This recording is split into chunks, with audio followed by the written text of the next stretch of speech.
that clock's a tad full, but let's split the difference and call it 7 o'clock. We'll all stand. I'll lead us in prayer. Heavenly Father, we ask that you be with us in this meeting. Guide us in what the decisions that we have to make as we do the township's business. Bless each one that's come out. Keep them safe as they go home. Be with us. In Jesus' name, amen. Pledge allegiance to the flag of the United States of America and to the republic for which it stands, one nation, under God, indivisible, with liberty and justice for all.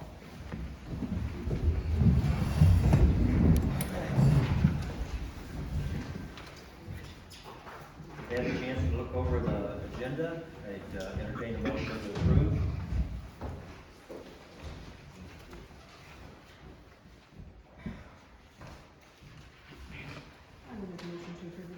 Thank you. Do I hear a second?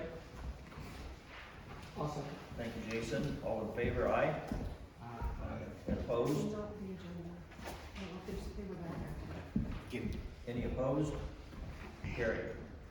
We'll turn the floor over to Commissioner Brad Benzie. Thank you very much, Mr. Supervisor. Nice to be back in Township. I'm trying to find a spot where try to direct my comments to the board, but also share with the public as well. Few updates from the county this month. This Thursday at 9 a.m. we are going to have a work session outside of our regular schedule for commissioner meetings for discussions on how potentially we might allocate funds from the American Recovery Plan. Hillsdale County will receive a total of $8.6 million in ARP money. We've got half of that. We got that last year, put it in the bank. We've been drawing a little bit of interest on it ever since then. We are slowly, very cautiously proceeding in if and how we might spend those dollars. The public, of course, is invited. We would welcome your input. Our focus is going to be on long-term capital improvements for the county. I cannot see that, since that will be a probably once-in-a-lifetime allocation of some resources that we would not normally have, that they are something that 10 years from now that we can see the impact of those things, if not the actual effect. Probably be talking about some improvements to our historic county courthouse. I know one of the things on the wish list, which is actually one of the things that I have hoped that possibly some citizen group might step forward with, and that is the restoration of the clock mechanism. The clock mechanism in the tower, that was actually given by the Mitchell family. If you think of the Mitchell Library, they made their fortune in the lumbering industry in the late 1800s, early 1900s. And that mansion that is now the Mitchell Resource Center in downtown Hillsdale, that was given, but the bells and the clock in our clock tower was donated by the Mitchell family. And it's really a very interesting. I had the opportunity a few years ago to go up to the tower. It's a Seth Thomas clock mechanism then that drives those 4 clock faces. And the craftsmen that do that kind of work, they're pretty limited, like a lot of specialty things are today. So that's one of the things that I'm hoping that we might see out of those monies, that we would just never simply be able to find the resources internally within county government. So if you are interested, you are welcome. Of course, we will have public comment, and that will be 9 a.m. in the Commissioner Room this Thursday, the 17th. We are putting some money into the control system, the heating, ventilation, and air conditioning system out at the jail. That system was put in back in 2008. It was part of a $1 million upgrade, energy efficiency upgrade that Honeywell came in and conducted for us. We put in some new equipment at that time, created some air quality improvements out there, did a lot of insulating, some other things. But like everything in technology, that technology has become outdated and is not replaceable any longer.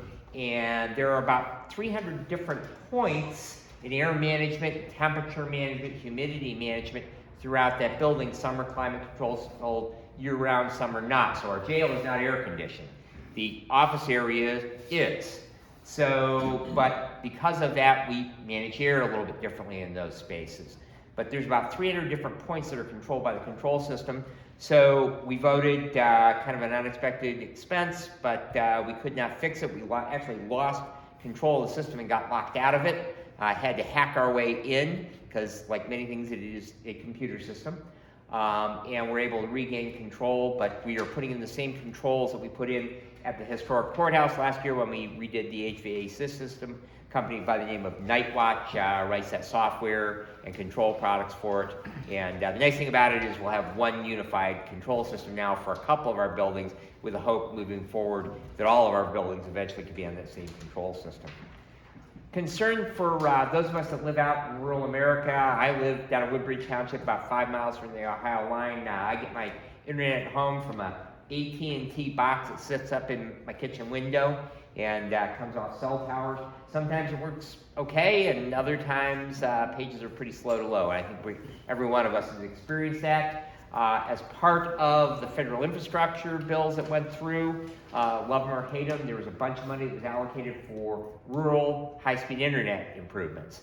And I would strongly argue I can't find anything in my U.S. Constitution or state constitution that says government should be involved with that. However, a couple of our local telecoms, Waldron Telephone Company, they're an independently owned telephone communications company down in the Waldron area, and they also do, they're a vendor for HughesNet. They do some other high-speed internet options down there locally. And DMCR Broadband, which is pretty broad spread across the county. We actually at one time had them at home, and I think our current solution works a little bit better than they did. But both those two companies have applied for up to $21 million of that federal rural broadband money. And so it is a grant. So they have applied for it, but the Board of Commissioners did sign a letter of support, passed a resolution, and signed a letter of support for those projects. So we are hoping to see those move forward, and they be successful at least in gaining some of those funds, because that will greatly improve whatever dollars they are able to gain, will greatly help at least a portion of the population in Hillsdale County that does not have access to high-speed internet at home. Ladies over here, you asked me, I think it was last month, about plat books. I did go back the next day and had a conversation with Nick Wheeler as we discussed that the GIS system has in many areas removed kind of the necessity for that, because we can look some of that information up online pretty readily. But again, not all of us have access to high-speed internet, and particularly if you're using a mobile device, you may not, when you're out in the field someplace, be able to locate who owns a piece of property readily. So those plat books are kind of nice, and we have a steady demand for them. So Nick said that in the past we have partnered, most recently we partnered with the MSU Extension Parents Organization on those, probably 8 years ago since we produced one, maybe even 10. We are going to do it entirely ourselves this time, but we will be producing one probably sometime later this year. We will do that 100% in-house. We have the capability to print them, collate them, and put them together with a binder. And so we probably will be doing that, and I will keep you updated as far as the cost on those and an availability. And of course, we'll have them up at the courthouse and probably some other locations throughout the county. We are investing some money in the rental house we have out at Lewis Emery Park. Most people know that as the Brewing Ponds off of State Road, just outside of Adams Township, really in Hillsdale Township. Very popular place. Probably every one of us has either fished or taken children or grandchildren fishing there one time or another. But we have a rental house that does help offset some of the costs of the park out there from the rental income on it. Tenant moved out last year. Parks Commission is going to invest about $15,000 in renovations in that. We had a couple of local folks that I want to recognize. Steve Wismar, Steve the painter, who Steve called up and volunteered that he would be willing to supply the labor to paint the interior of the house for us. So that was very, very kind of Steve to do that. And Andrew Gelser from Gelser's Hardware, beautiful new building in downtown, nice addition down there. Andrew donated the paint. So we had some folks that stepped up and helped us with that project, but we're going to spend about $15,000 on that and hopefully get it rented again and have it available. We are also applying for a grant from the Department of Natural Resources. That money is proceeds from oil and gas leases on state lands. Those grants do require a match, and they're held in a land trust, and then local units can apply for those for parks and recreations. Last year, former state senator, former county commissioner Bruce Caswell used to be the supervisor here in Adams Township as well. Bruce helped us write a new recreation plan that was necessary in order to be able to apply for that grant. So the Parks Commission will be applying for that. It will be to put in handicap accessible docks at all the ponds. They'll be aluminum. They'll have a trail down so wheelchairs or other people with mobility devices will be able to access those and fish them. Some seating on the end of them, and also a trail around the ponds that will be handicap accessible. Interestingly to me on that is the natural resources people actually recommend that those be limestone rather than paved or concrete. And the idea is they don't break up over time. It's much easier to maintain them, much less expensive to maintain them. So it will include building a bridge over the waterfall where you first come in. Probably be, if we were successful, about $500,000 of grant money for that. There is a match of about $62,000, and the Road Commission has offered at least an in-kind donation of about $7,500 to do the limestone for that. So we will be having to come up with the rest of the dollars for that, and that would be a potential use for some of those ARP, that $8.6 million in American Recovery Plan dollars. But again, we have not made any commitments on how we are going to use those. A couple last items for you. There are 5 rivers that flow out of Hillsdale County. One of them is the River Raisin. We have a couple of them that go to Lake Erie. River Raisin is one of the 2 rivers that goes to Lake Erie. It starts up in Somerset Township at Lombard Lake. And the River Raisin Watershed Council is pretty active along that watershed as it runs its way to Lake Erie.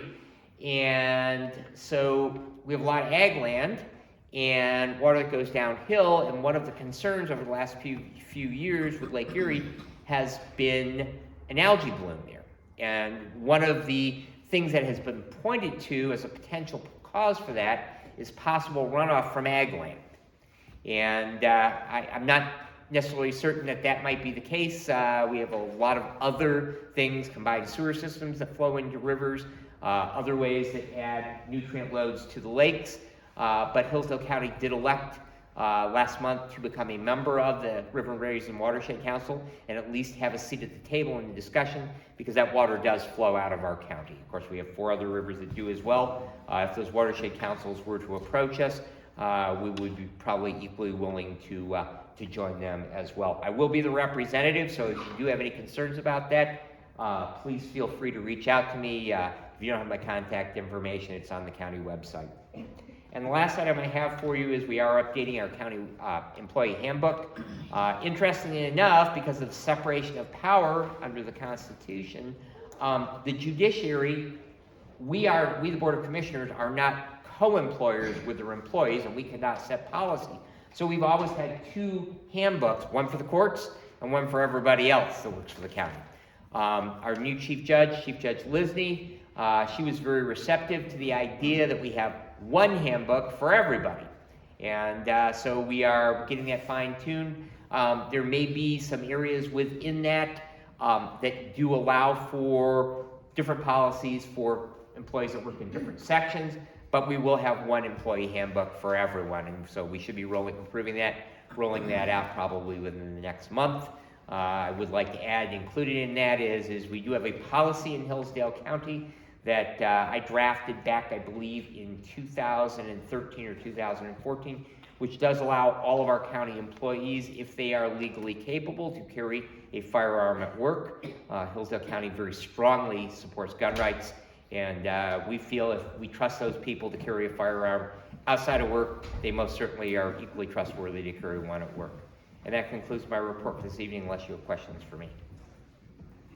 Yes, sir. Under Hillsdale Radio, and I was here a while back, we were talking about the aquifer that runs through Hillsdale County down into Ohio. Right. And if there's a bottling plant, or a proposed one, that's gonna be drawing like 1 million gallons of water a day out of this. Has there been any discussion at the county level? Okay, so good question. That is the Meshindo Aquifer, and just to give you a little historical picture on that, back in 2011, the city of Bryan was really concerned about big dairy farms and looking for a way to possibly shut down large dairy farm operations around the area of Bryan, Ohio. And so they proposed with the Federal Environmental Protection Agency the creation of a sole source aquifer named Meshindo Aquifer that actually went in Ohio, Indiana, and Michigan. all right? And so there was a number of public hearings about that, and the EPA kind of backed away from that subject because there was a lot of opposition to that idea. And so, like I said, that was back in 2011. So then, fast forward, there's a gentleman from Pioneer, Ohio, who is in the water business, who potentially looked at actually drilling wells in around the Pioneer area and creating a private pipeline and supplying water as a private water provider to of the suburbs around the Toledo, Ohio area. And actually that goes back to the item that I talked about earlier about that algae bloom on Lake Erie, because you may recall when they have those, you can't buy water, bottled water locally, because everybody from Toledo buys up all the bottled water. So, and that was the reason why they were talking about doing that, because a lot of those municipalities around Lake Erie, they actually draw their water out of the lake, treat it, and then it goes through the municipal water system. So there was, 2 years ago, a Ohio, Michigan, Indiana, OMI, Council of Governments created, and they have applied for a grant from the Federal Geological Survey people, and they received that, and so they are currently in the process of actually, number one, because nobody knows the actual boundaries of that Meshindo Aquifer. There are actually, when you get, that aquifer most likely comes up quite a bit south of the city of Hillsdale, and it is a different aquifer that serves this area of Hillsdale County. So, but they are studying what the boundaries of it, and also what the water capacity. So the latest proposal, not a bottling plant, but actually a fish farm to actually produce salmon in tanks in a facility in the industrial park in Pioneer, Ohio. There is a company that has purchased property, and they have applied to the Ohio, whatever regulates groundwater in Ohio, they've applied for them for a water withdrawal up to, I believe, 3 million gallons a day. So, and that, that seems like a lot of water, but I've kind of asked my farmer friends that irrigate, how much water do your center pivots pull? And they all kind of smile and don't give me a real, so 3 million gallons a day seems like a lot of water. Probably in relation to some of the other things we suck water up for the ground, that, it's not that big. But the bigger issue there is, and again, there is this 3-state council of governments that is working on that project now. But the bigger issue with that particular operation is not pulling the water up, it's where does it go? So basically fish farming is an agricultural operation. Well, my wife is a goat farmer, and goats, like cattle and everything else, they take in food and they produce poop. And salmon farms or fish farms are the same way, that water coming out, it has a lot of nutrient load added to it. So they actually have to treat the water, but then they want to discharge that into the St. Joe of the Maumee River. The problem with that, interestingly enough, we've done a lot of drain work in Hillsdale County. Once you get across the line into Ohio on the St. Joe of the Maumee River, they don't have the drain commission down there that we do. And so the water backs up. And so as we clear, as Matt Word from the Drain Commission clears more stuff further and further north, we send more and more water more readily down those rivers that flow out of the county, because eventually every one of those field tiles, whether it's private tile or a county tile, it flows to a river that flows out of Hillsdale County. Well, the problem is the water backs up about the time it hits the state line. So if they're going to dump 3 million gallons of water a day after treating it, that might be an even bigger problem. So there's a lot of, and I don't know if that answers your question, but our chairperson of the Board of Commissioners is our representative to that Ohio, Michigan, Indiana Council of Governments. They are a public body under Ohio. They meet in Bryan, Ohio, and they are a public body, so their meetings are streamed online, so you can see them online, any of the documents from that. And if you are interested, or anyone else is interested, I would be happy. I get a copy of when those meetings are going to be held, and I would be happy to share that information with you. Did that answer your question? Thank you. Any other questions? All right. I will stay for a little bit, and then I'm gonna run to ransom, so. Thank you. That's a comprehensive report, Brad. I don't think we have Gary Langer with us this evening, I don't see him, so we'll, if he comes later, we'll finish what we're doing at the moment and let him speak. But do we have a representative from Domestic Harmony, Ms. Jordan? Actually, Cassandra Farmer. All right. In lieu of here. All right. Wonderful. So I'm Cassandra Farmer. I serve on the board of directors at Domestic Harmony, and I have so for the last year and a half. A little bit about Domestic Harmony, some of you may or may not recognize the name. We recently celebrated the 42nd year of critical work in the county. In the last fiscal year, we provided shelter for 26 adults and 18 children that experienced domestic violence in their home. Staff and volunteers took 587 phone calls, and these are crisis and informational calls. We also provided support counseling for 134 adults, and we helped provide 62 personal protection orders, or PPOs. In 2020, in our area schools, through the prevention education program, it was reported that 144 students, they were surveyed. 19.7% of them witnessed domestic violence in their own homes, 31% have witnessed teen violence, and 12% reported they have been victims of dating violence. So we are a 501c3 organization in good standing. Our funding comes from many sources. We've got local grants, service contracts. We do local fundraising, like an annual appeal and the duck derby that you may have heard of. We also receive federal and state funding. In 2015, with the support of Kristen Lucas, our founder, and the previous state representative Eric Lothhauser, House Bill 4563 was passed to clarify that any township board may appropriate money or expand funds for any private, nonprofit corporation or organization that provides domestic or sexual violences services, according to, but not limited to, safe emergency shelter, a 24-hour crisis hotline, supportive counseling, coordination of supported services, and legal advocacy. In order to continue the work that we've done for the last 42 years, I'm asking for you to vote in favor of a contract of $250 or more if you're willing. And we appreciate your consideration for providing safety and advocacy to victims of domestic violence in our county of Hillsdale. Thank you for your time, and I can entertain any questions that you may have.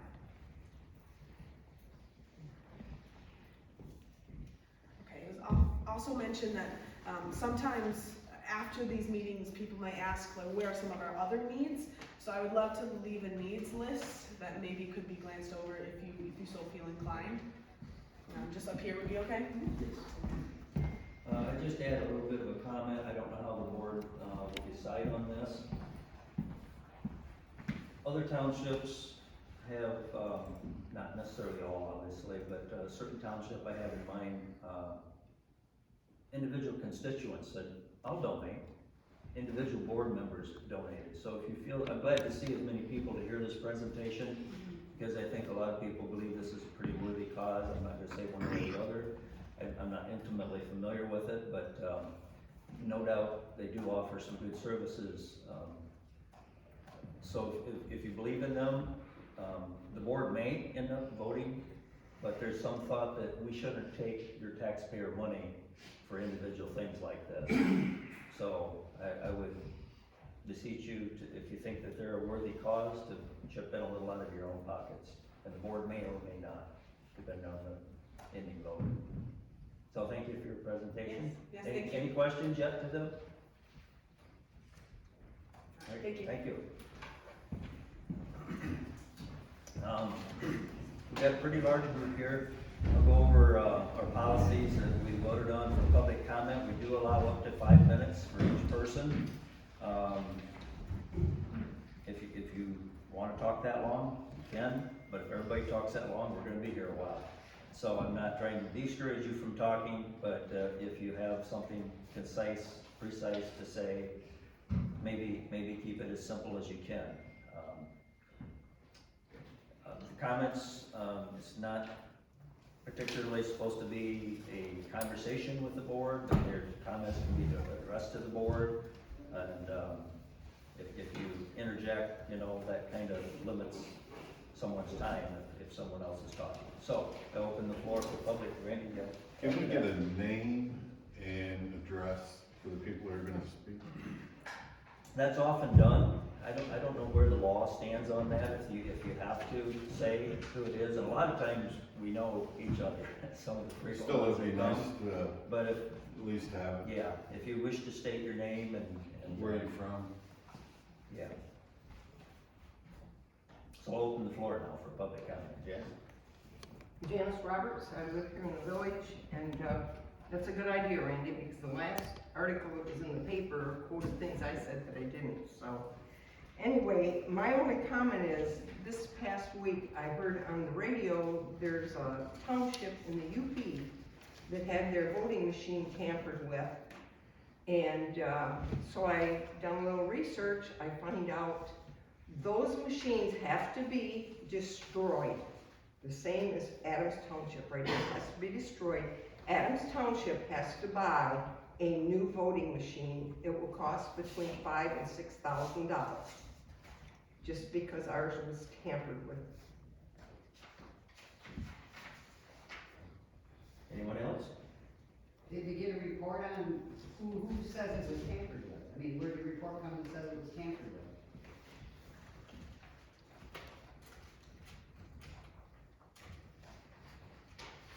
For those that may be wondering, I'll just interject here, we do have a little bit on this later on under new business.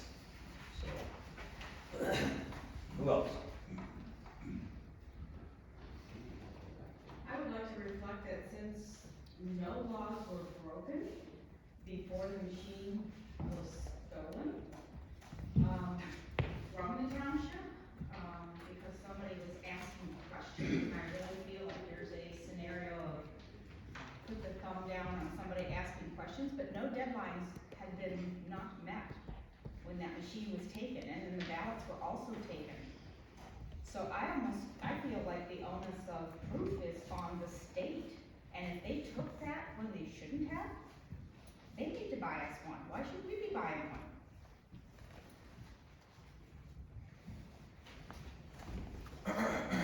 And where is any statement on that? Have we seen any kind of statement from the state or the state police? Why are we buying one before we hear anything from them? And I don't believe that we have had anything from them since they, were here with the court order and signed, inventory to us of what they were taking. We haven't heard from anyone else. And that stands again, Stephanie had not passed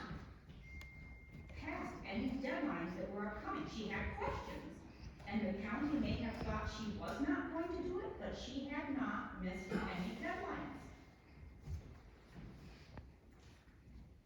Anybody else like to give a comment? I think last month, in the meeting, you were going to write a letter to the clerk's office Yes. requesting some, did that happen? And did you get a response back? They haven't received it yet, it's been, written, signed, not sent yet. Okay. Who else? Now, there will be opportunity at the end of the meeting for public comment again. So if there is no one else, go ahead, Al. I mentioned my name, Al Rounds, I'm also in the village. If there is no one else at this time, we'll move along. Approval of the minutes. You have the minutes before you, sent to you some time ago. Do I have a motion to approve? I'll make a motion to approve. Thank you. And a second? I'll support. All in favor, aye? Aye. And opposed? Carried. Treasurer's report. You have? Make a motion. Thank you. And a second? I'll second. All right. All in favor, aye? Aye. And opposed? Aye. But we have three that approve, so it's carried. Old business, under dry hydrants. Al gave us a bit of report. I think he has some new information. So if he or Randy have anything, you don't have anything on that, anything on hydrants, do you? Okay, so Al, if you want to share anything new with us? Yeah, last month I indicated I had sent a letter to Kathy Patrick, or Catherine Patrick, had some questions for her, explaining some of the things that I had found so far on the three streams in particular that we're looking at. And Randy had given me a drawing that showed some dimensions as far as depth of water down to the tube itself and then below it. Well, come to find out that was some project that they turned in, it's presented as a sample. We don't have to meet those requirements. What we do have to do is provide a drawing, either a sketch or a drawing, showing what our installation would look like when we go for the approval. And the three streams I looked at in the fall, when the water levels were higher, one or two had plenty of water, the other two, it was close, especially considering the drawing we had. But when I went over here recently, the water levels are down considerably, and the one stream was froze over completely, so I couldn't really tell how much water was left in it, but it was shallow to begin with. The second one was, I could have a little open there I could see, and the water level was very low, probably about 6 inches maybe, which wouldn't be enough to get a 6 inch tube in there. And the last one, was a lot more shallow than what it was in the fall. But the biggest question there is, the bridge there by the river. We are limited on how far we can suction that water up from a water source. And according to Dallas, it's about 10 foot. And that measured, at the time I checked, later this year, it measured about 10.5 foot from the top of the bridge down to the water level on top. So that might be a problem there on that one too. Over at Meshindo, that location here, I drove around probably about 2/3 of the lake area there. And back by the garage area, the water is as close as possible to the road, and it's about 30 foot away. But the biggest issue there is that the depth of that water in that area is very, very shallow. You probably have to go out another 50 foot to get down in that kind of depth at all where you could put a tube in. So I gotta go back to when the water is thawed and so forth, and double check to see if there's anything further on around it where we can reach that. And then the pond, that gentleman Graves that owns the lumberyard, I talked about that. That one sets down, if I got the right one, it sets down below the road level a ways. And it's a ways away from the road also. And of course, you have to run lines from that water source up to the road, and it's gonna have to slant deeper as it goes. And you could be getting close to 7-8 foot deep by the time you get up that road. And maybe you can keep it, that's gotta be checked a little further. I didn't wanna go under property, but I wasn't sure if that was the right one or not, so. So we're, I don't say we're back to square one, but we still have a lot of investigating to do yet, but we're sure on that. So just for the sake of the people that might not know what we're talking about, dry hydrants are simply a standpipe in water that that the firefighters can hook to and suck water. Yeah. And, Dallas, where'd you go, Dallas? You don't typically draw from too many places. You draw out of Lake Bel Air if you need it, if you have a fire that's close there. And so the thought was that for minimal expense, we could have a few locations, and I think we were at one time looking at five of them, okay? Where in the case of the need of it, you could draw water and versus having to haul it a long ways. So Adams Township agreed to pay, I forget, a cap, or if there was a cap, but to pay for the services. And so us, but lately Al has been doing a lot of digging on this to find out the procedure and the best places, et cetera, et cetera. So if you want other information on these, Jonesville has 5 or 6, I think, too. So if it's something of interest, they are used in other locations, but just to bring the public up to speed a little bit there. On the way over to Jonesville, I can't believe it offhand, right, that you go by, I'll halfway over there. But if you look at that corner right there, you'll see a white coming up off the ground about 3-4 foot, and that's where they were connecting. That would be Jonesville had that in.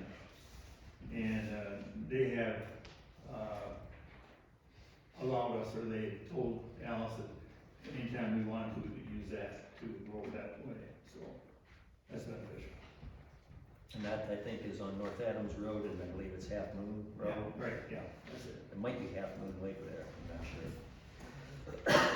Anybody else for public comment?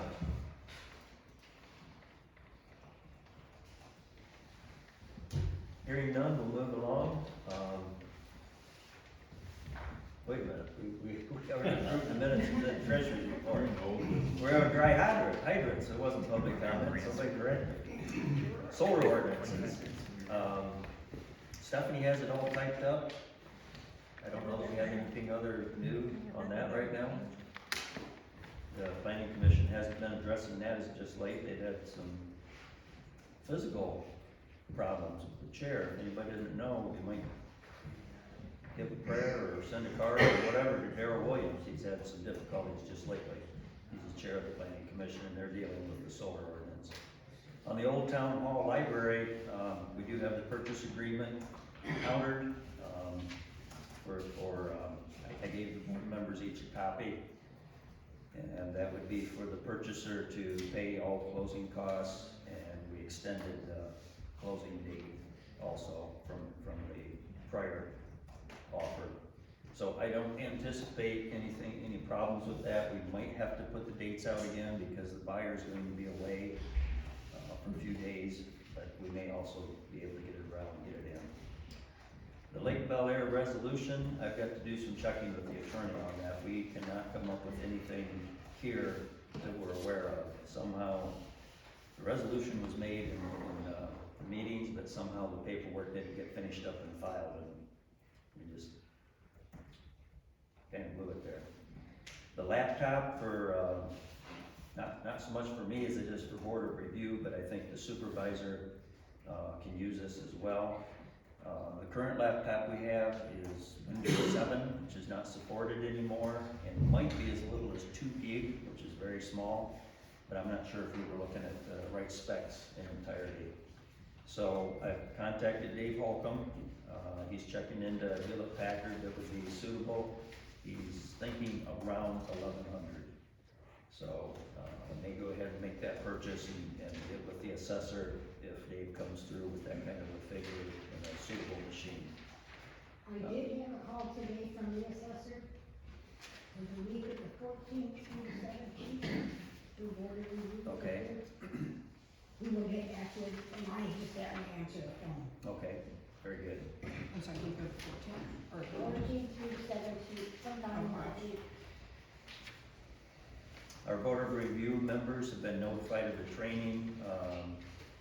Mr. French is here this evening. He's signed up. Got Denny signed up. He's here. And I assume Mark Klein will be catching an online training, so we should be good there. I put phone calls into Mr. Murphy. One phone is disconnected, the other voice box is full, so it looks like a letter or a personal visit is going to be necessary. Our assessor did get an email from him. Oh. So there's a little bit of correspondence there, but it's kind of weird. It's not like he should be getting with us since we can't contact him very readily right now. I'm blind, I have not had time. Okay. This is my busy season. You just leave it on here till Yeah. you get an opportunity for that. I I have did taken, get the flags. yes, and those are up. Yes, I did notice that too. So, we have a resignation of a Board of Appeals member, Dave McCumber. He's been a long-time member, so I would move or entertain a motion to accept that resignation. So moved. And a second on that? I'll second. Thank you. All in favor, aye? Aye. And opposed? Carried. And, we need to fill a spot or two. I've gotta look at that and see just what we need, but I think there's possibly 2, maybe even 3 on the Board of Appeals. I've got a few people in mind, but if you have a good prospect for that, you can let me know, or even contact them, see if they'd be interested or willing. Roadwork contract, we voted last month to put down gravel patch and road brine, and we have a estimate on Peterson Road that would be a shared project with Hillsdale in the county. that is Peterson Road from Bacon Road to going south to the curve or the township line. And the total bid on that is $71,500. Our share, 25% would be $17,875 even. So, I make a motion, we approve that. thank you. Second. Second. Okay. All in favor? Aye. Aye. And opposed? Carried. So we make sure we get that signed. Okay, letter from county to purchase new tabulator. Stephanie's the most familiar with this. There's a few copies of this, I think, right here. Yep, I do have some copies of it. And the board should each have a copy of this. So the township received an email from Mr. A. Dane last week, well, it was the 4th, so this was a week and a half ago. And I don't know if you guys want a copy, but I'll read it out loud here, and then there's a few pages that go along with it. But, good morning, Ms. Scott. Over the past several weeks, our office has been in communication with Hart Intercivic to find the most cost-effective way of replacing the Adams Township scan unit, serial number S1701350410, which is in the possession of Michigan State Police for investigation. With countywide elections coming up in 2022 and beyond, it is imperative that we replace your machine and keep the limited number of extra machines allocated to our county for emergency situations which may occur on an election day. Unfortunately, as you can see from the below email from Hart Intercivic, there was not a device rental option at this time. That leaves us with purchasing a new machine. Please reference the Adams Township Michigan Scan _V2 PDF quote. This lists the cost of the replacement machine at $5,500, which by contract includes the first 5 years of maintenance. Quote number 00009632 also lists an extended warranty, years 6 through 10, which would need to be paid only if you do not sign the end of service agreement on S1701350410, also attached. If you sign this agreement, the year 6 through 10 maintenance costs that you prepaid on S1701350410 will be applied to the new scan unit. In summary, I'm asking you to sign the quote 00009632, as well as the end of service agreement no later than February 15th. Due to a fast approaching May election, we need to have the new machine ordered and on its way soon. If the end of service agreement for S1701350410 is not signed, your township will be ultimately responsible for the added cost of the extended warranty years 6 through 10 for the new Verity scan unit. We strongly recommend that you sign both documents. So attached with that is correspondence from the county, again addressed to Abe, coming from Hart Intercivic. And it says, Abe, the following serves to provide documentation requested related to the Verity scan device owned by Adams Township that is currently in possession of the Michigan State Police. I'm very pleased that we are able to support in this situation. Bullet point 1. Based on the chain of events, Hart has prepared the attached end-of-life agreement for review and signature. It is our understanding that the Township will be the approver of this document. Once signed, this document may be returned to my attention for handling. Bullet point 2. To ensure that the Township has a full complement of devices for use during the election cycle, I have attached a quotation for the replacement of the Verity scan device. This will need to be signed and returned as well. It's important to note that the county did prepay for this year's 6 through 10 maintenance fees. We will be able to apply the fees paid for the device that is possession of the authorities to the replacement device. And bullet point 3, at this time, I am not able to provide a quotation for a rental device. Our Michigan fleet of scans is committed for the calendar year. Further, our non-Michigan devices are committed for various election cycles across the country. I'm assuming that's committed. Please let me know if there are any questions or items that I may assist with. And this one is signed by Karen Clackley, Executive Director, Market Department of Hart Intercivic. So then also included with it was the quote for a digital ballot scanner with remote transmission capability, includes 5 years of service and maintenance for $5,500, and then the $202 for the extended warranty. So the bill here shows for $1010, but again, we paid the year 6 through 10 on the old machine. And then the last portion of this is what are they calling this? End of service device, dated February 2nd. Your jurisdiction purchased Hart's Verity voting system and associated hardware and software from Hart InterCivic Inc. When you purchased the voting system, you purchased a limited number of seats of specific software applications and firmware that resides on the voting devices as well as the voting devices themselves. One of your Verity voting devices, scan serial number S1701350410, has been compromised and is no longer in your possession or control. That device will be considered end of service by Hart as of the date of this affidavit. By signing this affidavit, you confirm you are terminating your license and support agreement for this, terminating your license and support agreement with Hart for this device. Any license and support already purchased will be applied to the replacement device.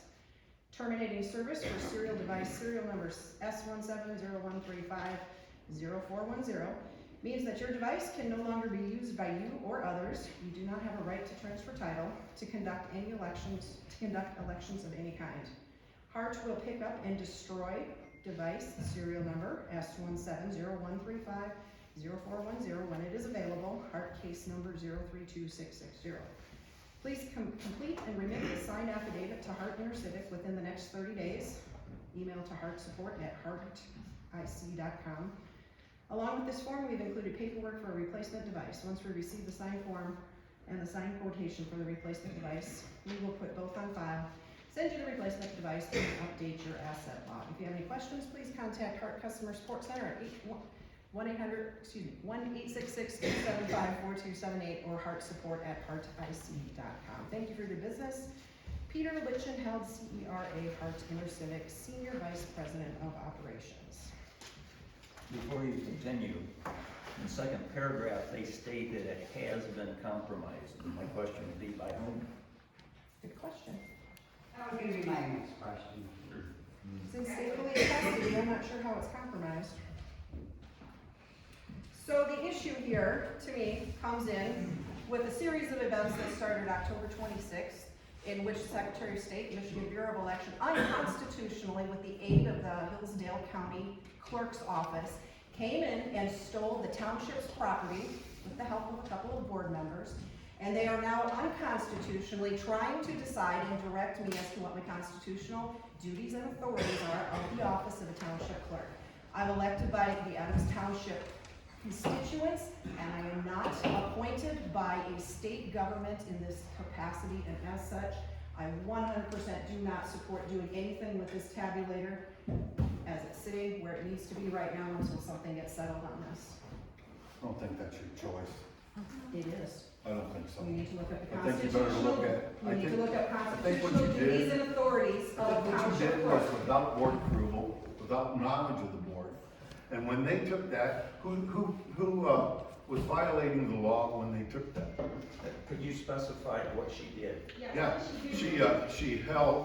she was sent 3 notifications from the state for that tabulator to go in and be serviced. On the third email for her to go and have that taken in, and she didn't do it, that's when the legal action started. Did they not swear a warrant out for you? After they came in and took it with the help of 2 But board they members. swore a warrant, that means that you've broken They the law. signed a her. warrant for a search warrant in order to obtain that information. Who had possession of the That's tabulator? Excuse me? Who had possession of the tabulator? I did as clerk, that's my Why didn't you turn it constitutional in? duty and authority, because what they were demanding was beyond their constitutional scope. Who are you to Look say up that? what Well, our duties attorney and advice authorities. says that he did not, I see read in that here, they had the says the authority attorney to do what they doesn't did. want anything to do with the election stuff. So what attorney did you talk to? Oh, I got my attorney on this whole situation, because there were criminal charges supposedly against me citing election law, so what that I even just, doesn't. what I just stated was. So what it's our gonna do is township it's gonna attorney cost that the township $5,500 to get the elections done, and you're not even a part of them now. Our Right? tabulator is in state police custody and the rest We're of gonna it buy is a sitting new over in the one. county. We're gonna have to buy. The problem Could you with- let her answer? I mean, let's not both talk at once, please, because I can't follow the conversation. I was just saying, and I'd the like to. problem with that, Randy, is we're setting a precedence in the state of Michigan that the Secretary of State owns and controls all townships and their duties and elections. If you look at the law, it is under the township responsibilities. It's my duties as clerk. I've got a 22-month retention record on, or requirements on all the records having to do with the elections. That's the part I was questioning, that's the part that's not settled yet. So if the township, for some strange reason, decides to buy a new tabulator, it is setting a whole new precedence for the constitutional,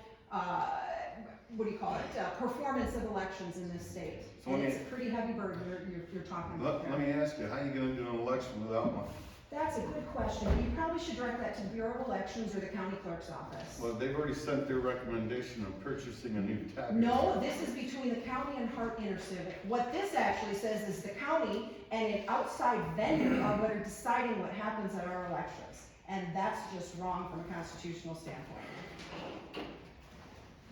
Hart Intercivic should have nothing to do with this situation. I don't think they have anything to do with it, other than offering us a new tabulator at a reasonable price that they think, Well, let me ask, which we have to have. let me ask a Wouldn't question. be in this position. Since there has been no charges done, and I would counter that the machine has been tampered with, as they state here. Well, how you That's an gonna ask them? accusation that's unsubstantiated. I think the state police should give us our machine back. The Secretary of State should give us our machine back. There's no charges been filed on Stephanie. They've got a court order to take that machine, and they are Yep. holding it hostage for what reason? And what reason do they wanna destroy this machine? What is there to destroy on it would be my question. I don't know. What No. evidence did they give you that there was something wrong with that, there had been? Just a minute, Julie. I gotta It's been keep, tampered I gotta with, keep that's order why. here, so, you will be allowed, So- coming up to do, let me say- public comment. That it has been tampered with, right? I mean, what's How the can you parts say taken that? out of there? How can you say Did that? you take parts out of it? No, I did not. That tablet removes, if you remember, I showed you guys how it worked. That removes out of the slot that it pegs into, there's a whole little, device that it attaches to. When it's stored in this thing, it is outside of where it plugs into it. Did I remove it from the suitcase? Yep, but you know what that suitcase is? That's to protect that tabulator, so that it doesn't get smashed, broken, screens, whatever. Okay, why didn't we turn it in? Because I heard rumors that it was going to be taken out of here, and I also halfway expected a raid. So I secured it, as is my obligation as township clerk, to secure the property and the election records of this township. Now, was your question, turn it in to do servicing?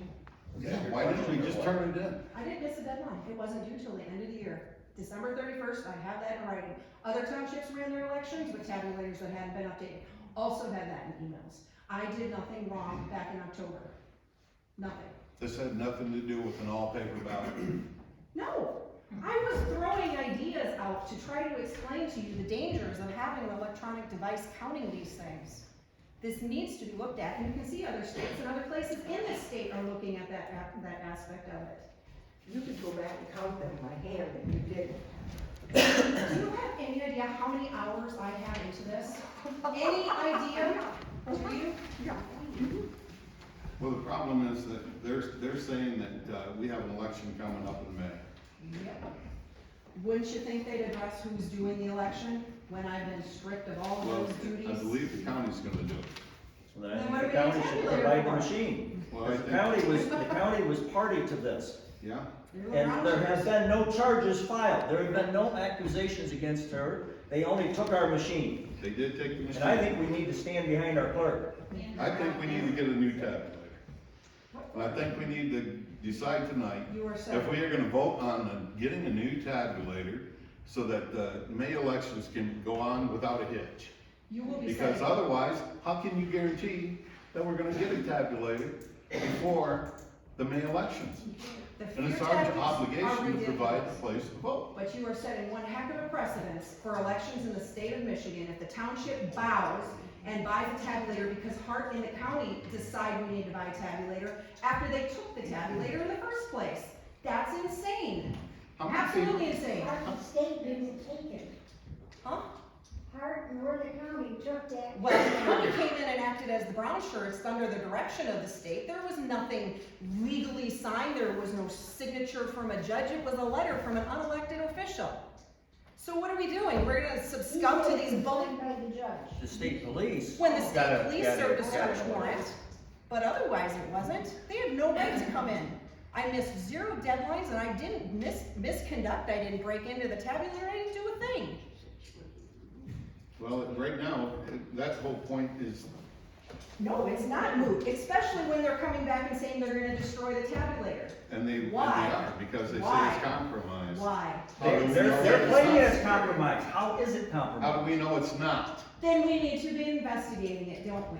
And who's gonna investigate that? You? Him? Who? It's being worked on. So. Is it something that's privy information for the township board Not at or this no? point, no. There's nothing I'm going to share at this point on where this is at. Alright, so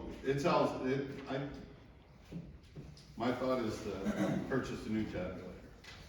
And- So that and we I are am- not and gonna I miss am a quite deadline opposed to on that. elections. What? I am quite opposed to that. I think that you guys do not understand the ramifications, the potential ramifications of this. You should ask yourself, why did the Secretary of State get all excited and order the state police to come get that? Order the county, I guess order the county. Maybe Abe can speak to why they jumped to follow the Well, and even before Secretary of that, State's orders. even before that, why did the board jump? Pat didn't consult anyone, let alone me, who's got the constitutional duties and obligations of this position. She opened up the door. There's the problem right there. That should have been to a That board is the vote. problem. And I agree with that stance, if you'll let me throw this in and then you can talk. I agree with that stance because at our last meeting, I said, what if the tables were reversed? What if Pat had certain information that was to her jurisdiction as a treasurer, as a duly elected township official, and we interjected and interfered with her office? That would be wrong. Also, if you have the police coming, knocking on the door, wanting to get in, I don't you want them to knock the door down, or would you No, rather we're someone talking, open the They we're door? talking 2 days prior to that. They can't do that without a search warrant. And when they That got was that the search problem. warrant, we complied. That was the proper procedure, yes, I complied, I didn't agree with it, but I complied. It was the 2 days beforehand in which the board was not You were consulted. here when they came and got the machine? No, I was working in Bronson and in conversation with the sergeant. Said, as soon as you have the search warrant, I forwarded it to my attorney, and as soon as she says go, go. And I was on my way within 10 minutes. But before I even got to Coldwater, that door was unlocked and the file cabinet was unlocked and it was retrieved. I was on my way, I complied the entire time with the law. The entire time. Okay. So I would reiterate, I think we need to stand behind our clerk here. She has a considerable level of expertise in this matter. She's done much due diligence. She understands it far better than a lot of us, and I think we need to support her. Absolutely not. And I think we need to get the tabulator, because I'm not gonna sit and wait until May to think that we can get a tabulator, because nobody has one. It states right here that there are no rental tabulators. That's the vendor telling us that, yes. It's time for the county and the state to jump in here on this whole thing. They're the ones that caused it. Vendors don't run township elections. No. That's insane. You're Apparently. being pressured by a vendor to buy another machine after it was taken illegally in the first place. Well, I don't know that it was illegal, and I'm sure that that'll all come out if there's a hearing. Yes. But as of right please. now- I can't wait. But as of right now, we are without a tabulator, and we have elections coming in. And you next don't have a year. clerk to run them supposedly. We have, the county is gonna Then the county run. can use their machines. We're gonna vote on whether or not we're gonna buy a tabulator, is what we're gonna do. I'm gonna vote for a motion. Well, I'll make a motion, we purchase a tabulator, and as stipulated by Hart in this letter. Also, Motion and a second to purchase a tabulator. Cowards. Let's take a roll call vote. any more discussion, you want to open up to public at all? Public should That's not have. public comment. No, the public can see what's going down here, I think. And they have their opportunity later. We won't deviate from the council rules. That is absolutely ridiculous. Mr. Johnson. We want to vote. Motion for Yes. purchase tabulator stipulated by Hart. Yes. Mr. Griffiths. Ms. Williams. Myself, absolutely not. I ditto that. Exactly what I was thinking. Absolutely not. However, 3 members of the elected Adams Township Board voted to capitulate, in my opinion, and buy a tabulator. So, I'm looking forward to what the public has to say about this. And our As public long as comment. they're Adams Township residents. No, anyone can speak, and you should know that, Randy, for the time that you have spent, these are American citizens, and they will speak during the time of public They comment. can speak. This It is a doesn't affect them. county-wide issue, county-wide. How did it become countywide? They're all in the same tabulator, we're all using the same tabulator.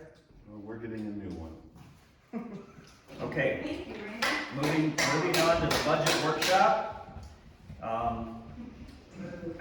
I think our practice has been in the past to go over this. He did. Order, He messed up. order, Then tell your wife order, to shut I'm, him up. I'm calling order for both of you. Okay? As long as you're adding her into it. All right, budget workshop, we've got quite a group here, there's gonna be likely some public comment. We do not have to do this tonight, however, you have, what is prepared, what's offered. I propose that you take that and look at it. We have a couple choices here, we have to finalize this before the start of the next year, so that's March. Now, Stephanie has pointed out, and I think this bears validity, that, we don't have all the figures in yet. We don't have, income from the windmills, and we don't have a settlement, because that's not due yet till the end of February. So if we want to go through this line by line, which I think has been our practice, And we have to approve this by end of March then too? So do I get those numbers like, I don't know what numbers you're looking for. I got in consumers window. oh, we did? Yeah. How much did we get? 200,000. But you didn't get it all. The school gets it, and then each one of the other entities get their money. Okay, so I'll need the total what goes into the township budget. Well, I can give you that, Okay. first part of March. And then current real property taxes, that amount, is that all the checks, are those all recently paid? If I get those all in there, will that be approximate what it was last year? I understand I pulled this from the millage, what our budget number amount is on the current property tax. Let's just say Those those, numbers I don't have until I close my books. that's what I thought we did last year, which is end of March, but we have to vote. No, I do it, I have to settle with the county by the middle of March. Okay. you probably have a kind of an estimate on that, or will have before that? I can give her a ballpark figure. Yeah. And that would be all I could do. So what I propose is that we take these home, you'll have them available to look over, and we can do it a couple of different ways. We can hold a workshop, I think that's typically been our language, I don't know if there is any formal language. Where we go over this line by line. We could do that at our next meeting. However, if we do that, then we have to hold a special meeting after, I think we have to publish this, that it's prepared, and when the public meeting will be, or the public hearing. And that would need to be done before April. Does that sound? The 31st of March. Yeah. So, what, The 30th, whatever it is. if we don't go over this tonight, what would be the board's pleasure? Would you like to have a couple of special meetings, so we don't deal with this during the course of a regular meeting? Or would you like to address this at the next regular meeting, line by line, and then set a special meeting for the hearing? You can do the hearing during the regular meeting. We could, but To 8:30. we'd need to go over this before that. We need a workshop. Right. So, if And we I would have, suggest a workshop. between now and the next meeting, Right. okay, do we have a consensus of what would be a good date? Do it on Monday night also? March 21, too late? Okay. Jason's told me. Because you want to do it before your If- next meeting. Right, if we hold the public hearing during the, On the regular. 14th, next month, do it the 7th then? Monday the 7th? March That 7th. work for both you gentlemen? Yeah. All right, What time? 7 o'clock. We do it earlier? Well, we can do it earlier if you like. It's 6. 6? Okay, Yeah, we're not here on anybody opposed to that? 6 o'clock on the 7th, to go over the budget here.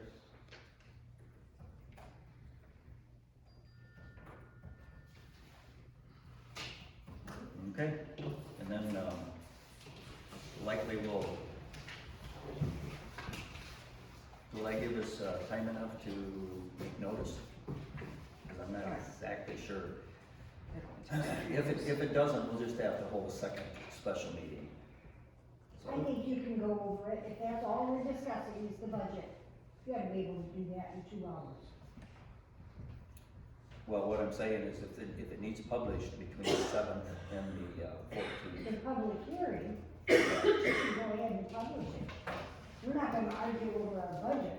Okay, I follow your line of We're thinking. gonna do the line items and know whether to increase or decrease. Yeah, But if we have enough time between our workshop to publish for the public hearing coming Right. up, if we combine that with a regular meeting that's coming up like the following week, if there'd be enough notice. What, 7 days? not exactly sure. I tried to get online to see a little bit about this and I wasn't successful. I think it's 7 days, but I could be wrong. If they can get it in on Tuesday. Well, worst case scenario, we'll have to have another special meeting after the regular meeting. So what am I publishing? Well, after we go over this, we publish, I guess, that it's prepared and when the public hearing will be, From 7:30 to 8 is the public hearing on the budget. if it's held during the regular If it's meeting. held during our regular meeting, 7:30. well, yeah, that's okay. So I guess I'll have to check and see what the length of time is from the workshop to the hearing, if we have enough time for notification of exactly what has to be done. But we'll meet on the 7th then, at 6 o'clock. Okay. Moving on to the bills. As presented in front of you, spreadsheet indicates $18,184.07 paid out of the general fund. How much was that? $18,184.07. Make a motion to pay the bills of $18,184.07. Thank you. A second? Second. Thank you. All in favor, aye? Aye. And opposed? Carried. And then cemetery was $950. Make a motion to pay the bills cemetery $950. Thank you, Randy. Second? I'll second. Thank you, Jason. All in favor, aye? Aye. And opposed? Carried. Anything further, any notes or announcements, Stephanie? 99's went out, and a couple spelling errors, they have been corrected. I am gonna ask you guys on advice of the accountant to fill out W-4s for both state and federal, just to have on file. Won't be holding out any taxes unless you really want to, but I prefer not to. But he said, he recommended I have that on file. And then that the road commission did accept our brine and our limestone signing, and I have the signed contract back, so. That's all. Okay. Nothing new on recreation, I imagine? Jason? No. Okay, thank you. And Stephanie, I will be meeting with the insurance agent in a couple of days, so any report we can have for you at the next meeting. Does it matter if I'm here? I mean, I'm in my office. No, It's at Terry, no, 5:30, that'll be right? fine. Yeah, we can meet out here or in one of the other offices. Okay. Yeah, I have a question. yes, sir. On zoning, have we made any progress in revamping the zoning books? Yeah, we were gonna, Rick Stephanie was gonna type up. I mean, I was only typing up solar ordinance. just solar? Okay. Daryl's gonna maybe find somebody to type up what we already had. Can we at least get a copy or see what changes are made? Yeah, well, it'll be presented to the board once he does that, he's been hurt. Read out.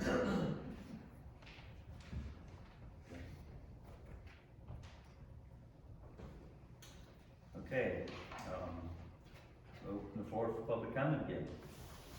I have 2 things here. Oh, I'm sorry, Pat. Why was this public notice put in the paper regarding the charter? I think that was a requirement. I understood it was a legal requirement. Brad We're Benzing had the talked only about it. township that did it. Brad said it, and I looked it up and concurred and put it in. It's supposed to be in there twice, apparently, 7 days later. Because we voted against it. I know, but it apparently gives the public a chance to, talk to us about it. Yeah, That is my understanding. I think if there's probably a method of petitioning, Yep, if that's what it's citizens thought that we should be a charter township, so that's a notice. Okay. The other thing is, I turned in a supper bill, $45 for the election workers.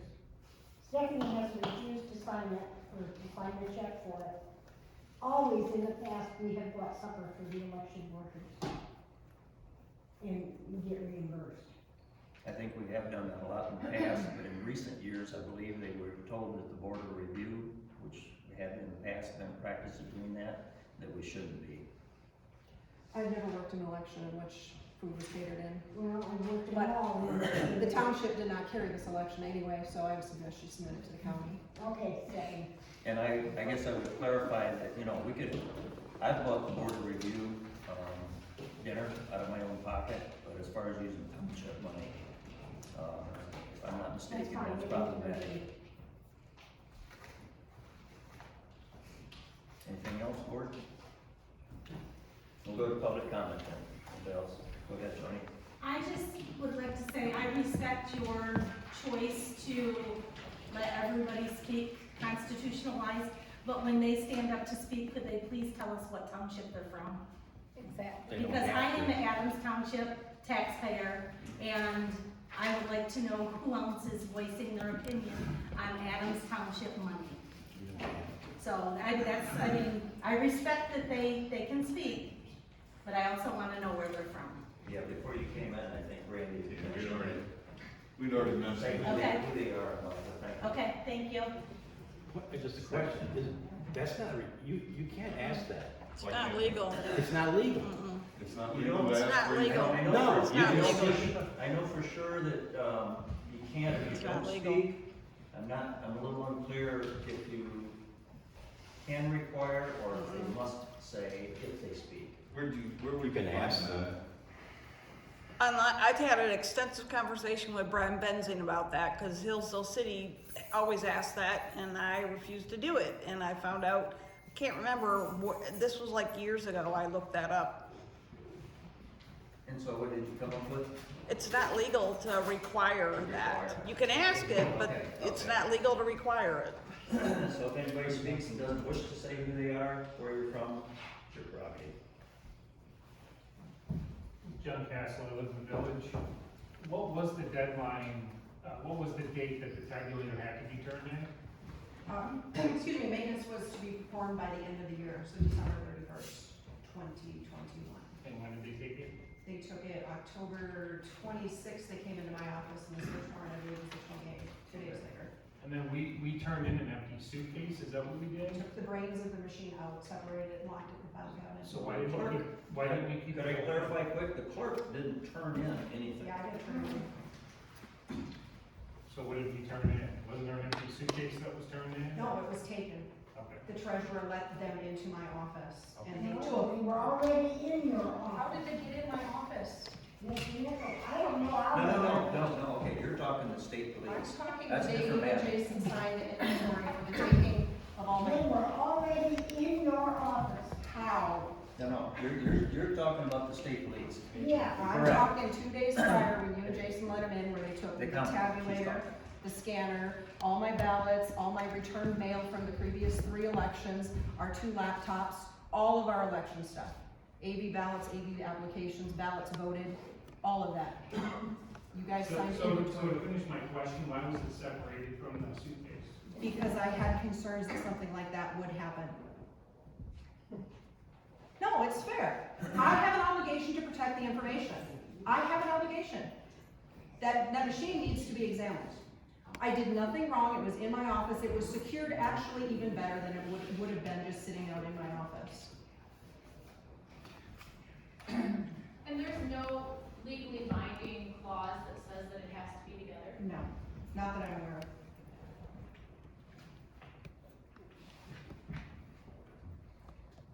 Is Abe here? I saw him walking. Can you explain to us again exactly why it was taken when no deadlines were met? I'm not gonna. I know there was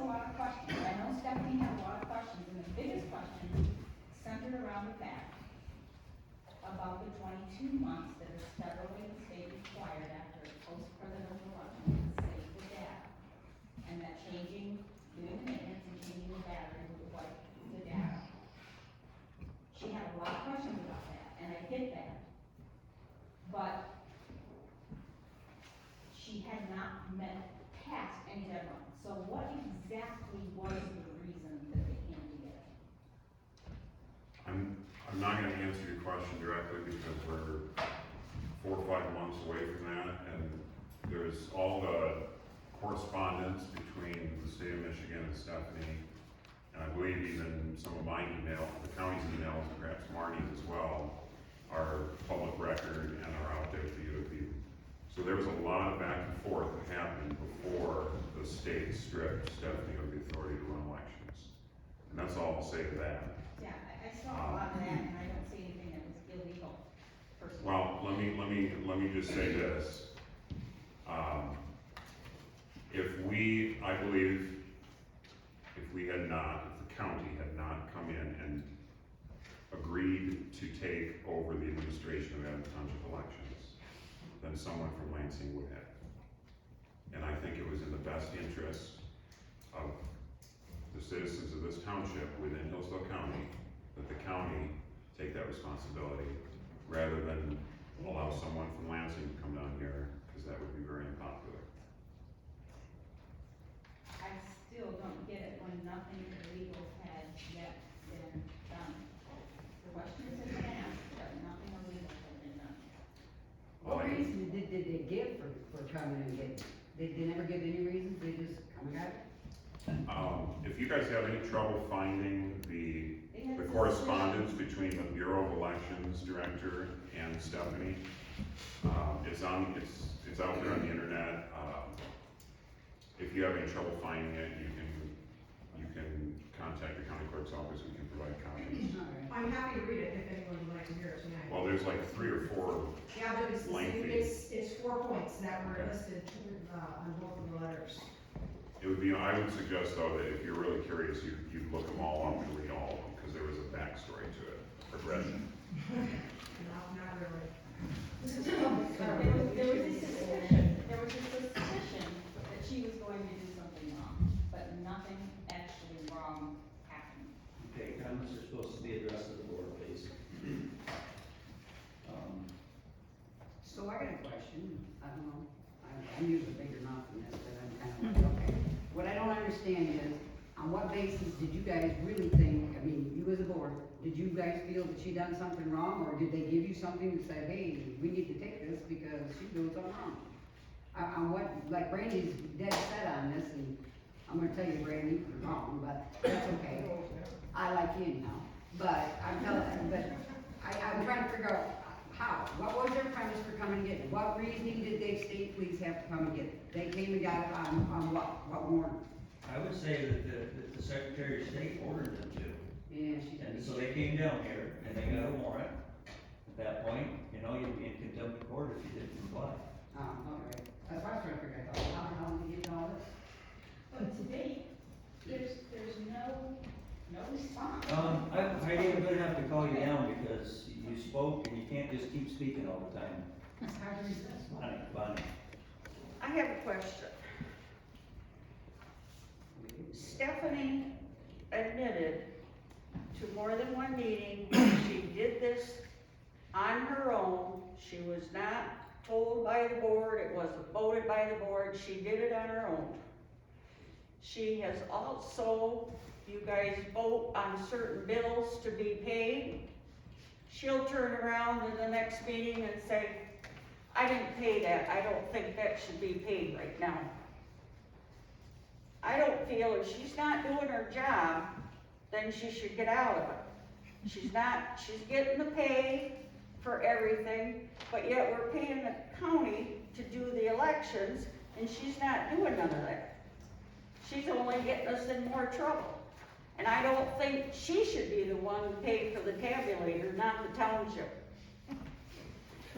That's Bonnie's opinion, for what it's worth. Who else? I'll donate the $5,500 for your tabulator. And I'll donate the $54 I will. Steve? If you sign the affidavit, you're agreeing to that possibility of that tabulator being compromised. And the second line of that affidavit mentions about that tabulator being compromised. And at this juncture in time, nobody has any proof that it has been compromised by Stephanie or any other board member or anybody in the township or the state patrol. That's the first thing I have to say. The second thing I have to say is about authority and constitution. When the state patrol come in with a warrant, they had to get the warrant from your local judge. So if you got any complaints about the state police coming in here, take it to the judge, because it was up to the judge to refuse to write a warrant to come into this facility. That's constitutional. But your judge decided to follow state rule rather than county and constitutional rule. And you can look that all up in your Funkin' Wagnall or wherever you want to go to look for it.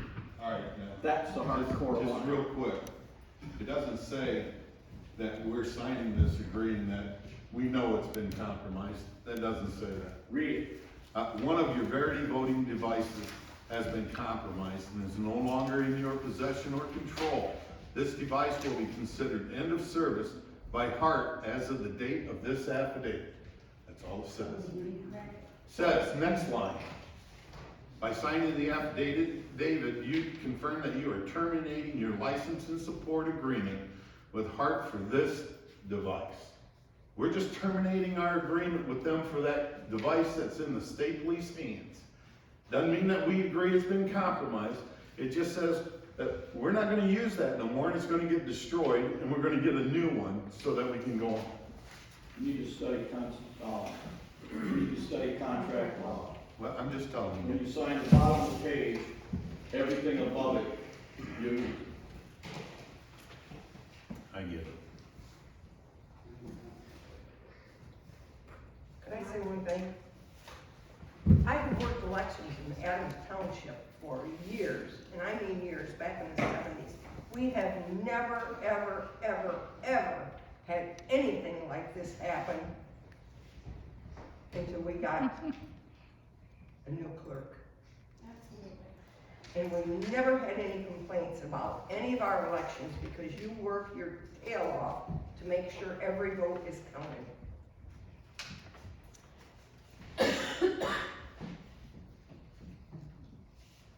It's a shame. And that's why I'm covering your meal, but we do know in this election.